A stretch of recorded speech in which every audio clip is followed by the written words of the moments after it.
कृष्णम वंदे जगत गुरु।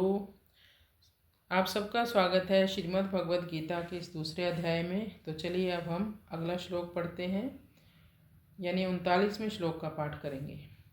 एषा ते अभिहिता सांख्ये बुद्धिर्योगे त्विमां शृणु बुद्धया युक्तो यया पार्थ कर्मबन्धं प्रहास्यसि।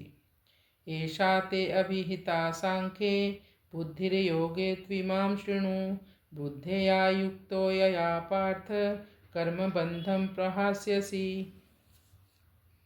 अब तक यानी 11वें श्लोक से लेकर 30वें श्लोक तक भगवान ने सांख्य योग के बारे में वर्णन किया। शरीर और शरीरी, देह और देही, आत्मज्ञान दिया, तत्व का विवेचन किया भगवान ने। ये आत्मा क्या है, अनात्मा क्या है, इसे कहते हैं सांख्य योग।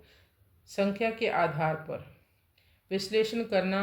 अब मैं तुम्हें बुद्धि योग के बारे में बताऊंगा। अर्जुन, बुद्धि योग क्या है? भक्ति योग को ही बुद्धि योग कहा जाता है, और इस बुद्धि योग को प्राप्त करके तुम समस्त प्रकार के बंधनों से मुक्त हो जाओगे।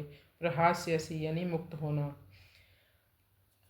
भगवान कहते हैं, हे पृथानंदन, हे अर्जुन, अब तक मैंने तुम्हें सांख्य योग के विषय में बताया, किंतु अब तुम्हें मैं भक्ति योग से संबंधित बुद्धि दे रहा हूँ, जिस बुद्धि को प्राप्त करके तुम संसार के कर्म बंधन से मुक्त हो जाओगे।